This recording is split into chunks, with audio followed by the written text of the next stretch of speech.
Hey everyone, this is Mike from the Comic Book Trove, back today with another video, and today I'm going to be taking a look at another list of some of my top standalone omnibuses from my collection. Now this is kind of a part two because a couple of months ago now I did take a look at 10 books which I considered to be great standalone omnibuses, but I thought, you know what, there's a few more I could put the spotlight on, so today in no particular order I'm going to be going through a few more. I have done an individual review on each of these, so I won't be doing a deep dive on these books in this video, just kind of briefly showing them off a little bit and talking about them, as I say, without going into too much in-depth kind of analysis or anything like that. But first off then, we've got the Captain Britain Omnibus. This was the expanded version of this book, which came out 2 or 3 years ago now, I think. I always lose track of when these books actually came out. But this is all the kind of original Captain Britain stuff, so if you're really interested in the origin of this character, this is the book for you. This is the one that contains all of it from his first appearance all the way through to you know, the more, I'd say, probably more popular, well-known Captain Britain stuff. You know, with his runs been written by writers like Alan Moore, probably most famously, and Jamie Delano as well. Some great work by those two writers on this character. It's a book of two distinctively different halves, this one, because the first chunk of the book is the kind of original UK publications of Captain Britain, which were published by Marvel UK, and a lot of them are in black and white, as we see here. It started off as being in colour. Those first few pages you saw, it was a colour comic, and then they did some cost cutting, tried to save some money by printing it in black and white because it wasn't selling amazingly well. So these interesting, you know, these initial comics, they're okay to look through, quite interesting, but not, you know, the best part of the book. You know, the best part of the book is really what's in the second half, which is that stuff where you've got Alan Moore and others writing it, and yet Alan Davis as well as the artist through pretty much all of that, and he's just an absolutely excellent artist. Does a great job here, as he's done with most of his work, really. Big fan of this. It was really quite an experience to read through it. It's very strange. If you've ever read Excalibur, this is very much the precursor stuff to Excalibur. A lot of the characters who appeared throughout that series first appeared in here, but obviously this is the original stuff, so no context needed, no prior reading to go into this. You know, you get everything sort of explained to you as you go. You also get the introduction of Megan in here. Again, you know, one of the main characters in Excalibur. Tonally, Excalibur took a lot from this series and this work, and Chris Claremont, who wrote that, clearly a fan of this because he reworked a lot of it and utilised a lot of these characters and ideas. But it was really cool, you know, to go back and see how all this stuff started out. And this is very much a complete collection in that sense. So a good standalone book if you're looking to see kind of how Captain Britain developed from his first appearance up to the point roughly where he would then join Excalibur. So yeah, a good one there. Next up, we're going to take a look at, I think this is the most recently released of all the books I've got here. In fact, I'm sure it is. This is the SpiderMan by Chip Zdarsky Omnibus. Feels like not too long ago I actually reviewed this book, but it probably has been about 3 months now. Yeah, really, really good book. I mean, echoing, in a lot of these cases when I talk about these books, I'm going to be echoing a lot of the things I said in the individual reviews, but this is absolutely excellent stuff. It is by far my favourite modern Spider-Man material. And in terms of modern, I'm kind of saying anything sort of post-2000-ish, which is not that modern anymore when you're talking about the last 20 years. But it's really been some of the best Spider-Man material I've read in that last sort of decade or so, certainly. Really strong stuff. Zdarsky does a great job on this book. It's split up into 3 chunks. So you've got his run on Spectacular Spider-Man. Then there is the really good, very well-known and popular Spider-Man Life Story mini-series in here, which is probably the highlight of the book. You know, the Life Story stuff is just really good. It's you know, for anyone who doesn't know, although I think it's widely known really at this point, but it's a series that looks at Spider-Man's history and his story as if he had aged in real time since the 60s. It looks at his life decade by decade. Yeah, so written by Zdarsky, this drawn by Mark Bagley. Really cool kind of extensive sort of what-if story, really, taking a look at a different version of the Spider-Man story, using a lot of familiar ideas and characters, and Zdarsky putting his own spin on it. All really cool stuff. But yeah, really recommend this book. It's something that, you know, you don't really need to have read anything in particular beforehand to enjoy any of the material in here. And it's all collected as it stands now. This is the entirety of Zdarsky's work on Spidey, so yeah, really strong stuff. Very good Spider-Man book. Must read, really, in my opinion, for any Spidey fans. But let's go back in time now to the 80s and John Byrne's run on Alpha Flight. Now, this is a really cool book. This was recently reprinted, actually. This is the first printing I've got here. So I've had this for quite a few years now. I think it came out in 2017 or 2018, something like that, first time around. But yeah, so this is Alpha Flight then. So the Canadian superhero team, kind of the equivalent to the Avengers. They initially appeared in issues of Uncanny X-Men during the Chris Claremont and John Byrne run, and then spun out into their own series. They made a few guest appearances in other comics, and interestingly, a good chunk of this book, before you even get to Alpha Flight issue 1, is their appearances in other comics. So you get issues of like there's a couple of Machine Man issues, some Hulk issues, basically just stuff where characters who were in Alpha Flight guest appeared in these other series. And then eventually you get to Alpha Flight itself, and this is the first 27 issues, I think, of Alpha Flight, when it was written and drawn by John Byrne. And I think he did some really great work on this series. This is really quite an underrated series, I think, overall, and an underrated team. Not a well-known team, certainly compared to other famous, popular Marvel superhero teams. But there's a lot of really cool stuff in here. And John Byrne is, one of my favourite artists, certainly, a great writer as well.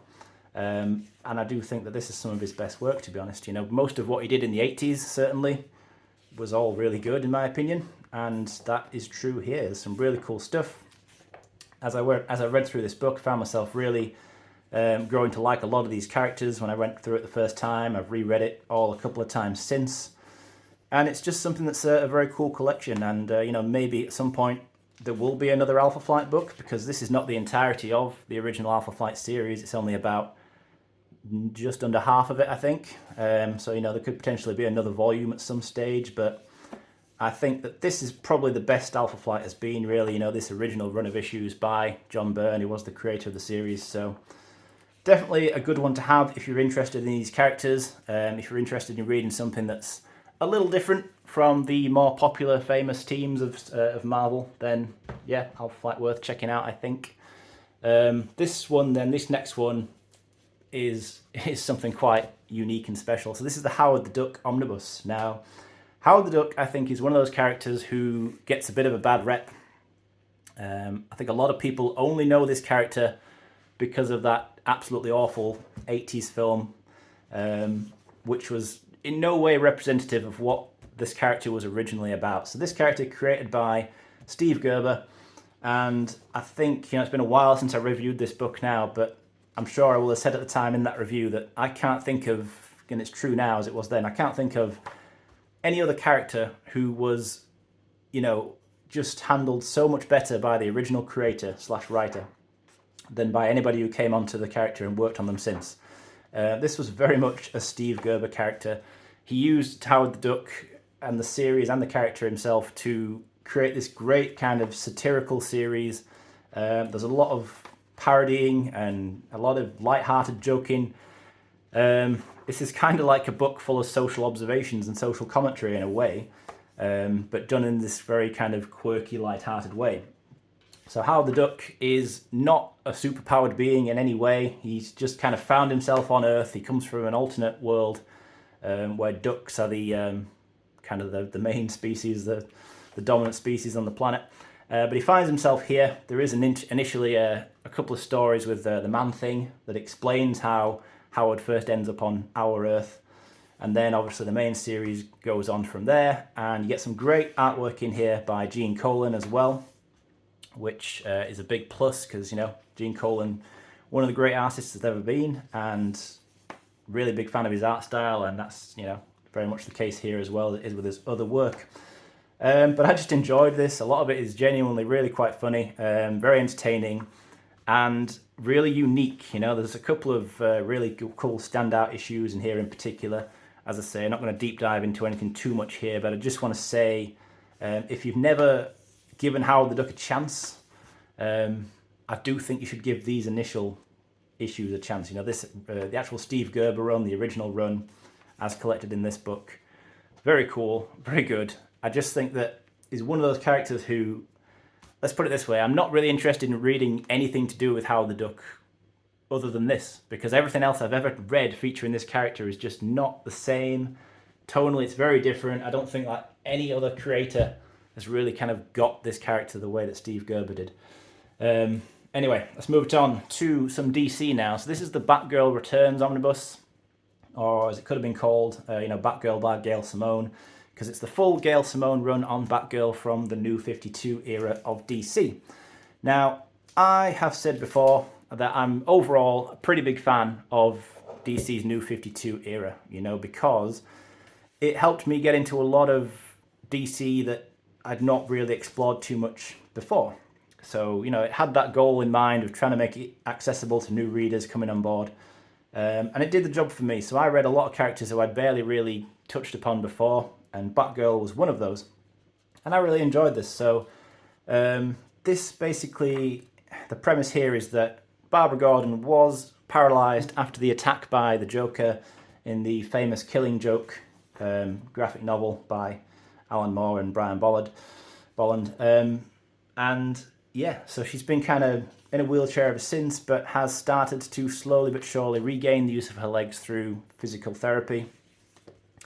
And she once again starts to go back into the role of being Batgirl. But she doesn't just jump back into it and is immediately great again. She is very rusty. She struggles to kind of get back up to speed with things. She's still suffering from quite a lot of PTSD. It's really quite a cool exploration of this character, and I think that Gail Simone did a really good job writing it. It helps that there's, I think, a lot of great artists who worked on here as well. It's a book where, as you flick through it, there's really not any bad artwork. A few different artists are in here, but I think they all do a good job. And really, in general, I think that DC, during that New 52 era, those 5 or so years when they were doing that, I think that whole era had a lot of great artists, across the board. But yeah, really cool stuff in here. Quite a dark story as well, not really a light-hearted book. Things get quite grim, and depressing and violent. So yeah, maybe that's something to keep in mind. But overall, I think that, like I say, it's just a very cool story. And it was one of the surprises for me. I remember picking up the first trade of the New 52 era of Batgirl and just thought I'd give it a try. And before I knew it, I had the whole series collected in trades, and then eventually picked up this omnibus as well. Yeah, just a really cool series. I was a fan. So let's go on to the next one here then, and this is Conan the Barbarian by Kurt Busiek and Carrie Nord. Interesting one, this, because originally this was Dark Horse material, and then there was the whole thing where Conan, the license for Conan came back to Marvel, who had it originally back in the day. So they used that opportunity to pump out many, many Conan omnibuses, as I'm sure omnibus collectors from the last few years will be well aware that many volumes of Conan came out. Marvel really made the most of that relatively brief period of time where they had this license. But one of the books that they printed was this collection here. So this was all originally from the 2000s. So it's relatively modern, compared to the original Conan stuff anyway, from the 70s and 80s. But this was really good. So this is quite a good introduction. I think it's a very good introduction to the world of Conan if you've not really got any familiarity with this character. And if all the sheer amount of Conan books that came out piqued your interest in any way, as to reading any of those books, this is probably the one to go for, because it's the one where you get the full story of his origin, you get a full exploration of Conan's early life, and then his life as a warrior as he grows to adulthood. And then some of the adventures that he goes on. It adapts many of the, the classic stories. And it's just a pretty good standalone book. Now, it's not technically a complete run because there are issues missing from this, and probably the superior collection to this would be that kind of well-known massive book, the Colossal Conan book that Dark Horse published many years ago now. That had the entire run in here, so there are a few missing issues with this book specifically, but I think that overall it does hold together really well. The issues that are missing don't make too much of a difference until you get towards the end anyway, where there is a little bit of a drop-off. But all in all, still a really cool experience, and if you are just looking to kind of dip your toes in the water, so to speak, into the world of Conan, to get a good idea of what comics are all about featuring this character, then I think this is pretty much the best kind of book I could recommend to start with. Certainly I had a good time reading it. It's still a standout book for me. It was one of those that, again, took me a little bit by surprise, because I bought this to do exactly that, to try and gain some familiarity with this character, and I wasn't let down. I really did enjoy it. So yeah, some strong stuff there. Let's look then at DC again, and I've got the Catwoman of East End omnibus here. Now this is the, again, it's a 2000s run, primarily written by Ed Brubaker. Darwin Cook as well, a key creator in the early parts of this book. So this is kind of, I feel like this whole run of issues in here set the tone for what modern Catwoman kind of is all about. Because this is where she got the introduction of the kind of all black costume that she wears, and just kind of got that whole, what I consider to be pretty much the definitive look. And I found this to be really quite interesting. So that initial Darwin Cook art style. Now Darwin Cook, great creator, sadly missed, did some great work. This being amongst some of his great work, I think. He's got a very distinct art style. It's got that kind of cartoony style that, I think I've said before, reminds me a lot of the Batman animated series style of artwork. It's very much got that sort of toony vibe. Now that's not criticism by any means at all. I think it's really cool. What's interesting here though is that it kind of, I think, juxtaposes a little bit with just how dark and serious the writing can get, because you've got this, on the one hand, quite innocent looking artwork overall, but this is not an innocent, light-hearted story. This is very grim and gritty, written by Ed Brubaker, who is very much an adept at writing crime stories, and quite dark ones at that. So yeah, this deals with some very mature themes all in all, even though it looks like at a glance it wouldn't be that kind of story, but it absolutely is. The art style does change as you get towards the final sort of third of the book, and you move away from this this more cartoony looking style. It starts to look more like this. So it is quite distinctively different, quite strikingly different. I do prefer the earlier stuff, because that's just kind of how I got used to this series looking, but this is by no means bad artwork. I think this is pretty cool as well. All in all though, like I say, just a really cool kind of series of Catwoman stories, and I probably consider it to be my favourite stuff I've read featuring Catwoman. I've read a few of the Catwoman series, like the 90s series, and then, I mentioned it before, but New 52. Catwoman was one of the series I picked up during that whole run. Didn't really like that New 52 Catwoman so much though. Reading through this, I think this was far superior to that, and as it is, it's that full run on here. So yeah, another good one, highly recommended. So let's move to the final book I've got piled up here.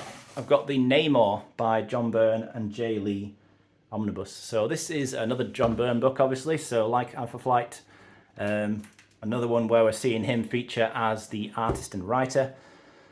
And I think that, this was really cool. So this is a book that starts to re-examine some of Neymar's past a little bit. It reimagines a few things. One of the key things that Byrne did with this was come up with a bit of an explanation for why Neymar has gone through periods of time where he's been sort of a hero, a villain, and everything in between. They kind of explored the idea of why that was. And then you also get the introduction of other elements as well, with there's sort of an environmentalist angle on it, where Neymar is trying to kind of keep the seas from being polluted. There's a cool flashback issue here, or series of issues, where you get the invaders teaming up again. So that being Neymar, Cap, and the original Human Torch, the android Human Torch. But really cool artwork in here again, praised John Byrne before. I think he did a good job in here. It's not his best work, but I do think that for this being a standalone book, you get the full John Byrne run on Neymar. I think all this is from the early 90s. And then, you get the Jay Lee issues as well. And now Jay Lee has a very different style from John Byrne, two very different artists. But what I really liked was that when Jay Lee came into the book and took over from Byrne as artist, initially Byrne stayed on as the writer, and he did kind of come up with a good way to explain kind of the visual change in style of the comic. So at the point where Jay Lee takes over, there is a pretty big change in the narrative of the story as well. So there's kind of a reason for why he suddenly looks much more darker and menacing. You know, there is a cool plot involved in all that and what's going on with Neymar at this time. So it works. I always like it when writers kind of come up with a story-based explanation as to why visually the art style might change, because this style suits this story arc better, for example, than the previous style. Yeah, I think that's handled really well. And some of the artwork in this latter part of the book, it starts to get so kind of sort of heavy metal starts inspired. It's just really kind of badass stuff. Really like it. Yeah, I had a big amount of fun reading this. It was very cool, and I think that it's some of my favourite Neymar stuff that I've read. So this is really one that's worth picking up, although I don't know how easy it is to get a hold of this one anymore. I have a feeling this one's probably out of print by now, and there's only been the one printing of it so far, as far as I know. But if it gets reprinted, or if you find a copy of this and you're interested in it, I definitely recommend it. Really cool collection. And I'll just do a final mention here.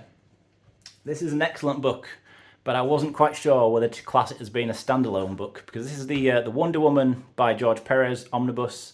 This is technically one of 3 volumes. This would be the first volume, but this book contains the entirety of George Perez's run as the artist on the series of Wonder Woman from the 80s. So although he continued as the writer, which is what you see collected in volumes 2 and 3 of this, this is the full run where he did everything as both writer and artist. And I think for that reason, of those 3 books, this is quite easily my favourite.